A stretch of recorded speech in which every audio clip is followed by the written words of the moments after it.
Indian railway प्रतिदिन हजारों train चलाती है, जिसमें करोड़ों लोग बैठकर अपनी मंजिल तक पहुंचते हैं। और अभी तो त्योहारों का सीजन है, सभी के लिए दिवाली और हमारे बिहारी भाइयों के लिए छठ का महापर्व है। इस दौरान ट्रेन में आम दिनों से काफी ज्यादा भीड़ होती है। तो इस वीडियो में जानते हैं, अगर आपका ट्रेन का टिकट फट जाए या कहीं खो जाए तो उसके मिलने के कितने चांसेस हैं, और अगर है तो टिकट पाने के लिए आपको क्या कीमत चुकानी होगी। ट्रेन में यात्रा के दौरान अगर आपका टिकट खो जाता है तो आपको घबराने की जरूरत नहीं है। टिकट गुम होने पर आप डुप्लीकेट टिकट बनवाकर यात्रा कर सकते हैं। अलग अलग कैटेगरी के लिए डुप्लीकेट टिकट बनवाने के नियम और फीस अलग अलग है। यात्री ट्रेन में टीटी के पास जाकर डुप्लीकेट टिकट बनवा सकता है। यही नहीं, यात्री टिकट काउंटर पर जाकर भी डुप्लीकेट टिकट बनवा सकता है। यह टिकट ओरिजिनल टिकट जैसा ही होता है, लेकिन दोनों टिकट में आसानी से अंतर किया जा सकता है। सेकेंड और स्लीपर क्लास की डुप्लीकेट टिकट बनवाने के लिए 50 रुपए देने होते हैं।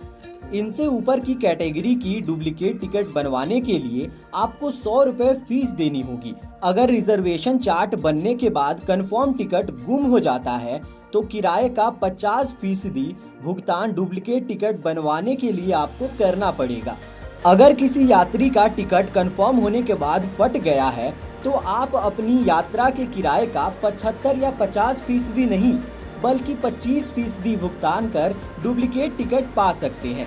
लेकिन यहाँ गौर करने वाली बात यह है कि वेटिंग लिस्ट वाली फटी हुई टिकट गुम होने पर आप डुप्लीकेट टिकट नहीं बनवा सकते। वर्तमान में भारतीय रेलवे का नेटवर्क 68,000 किलोमीटर से अधिक है और 8,000 से अधिक रेलवे स्टेशन मौजूद है, जिसकी संख्या लगातार बढ़ रही है।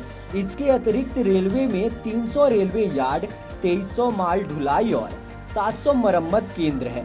भारतीय रेलवे 12 लाख से अधिक कर्मचारियों की संख्या के साथ दुनिया की 8वीं सबसे बड़ी व्यावसायिक इकाई है।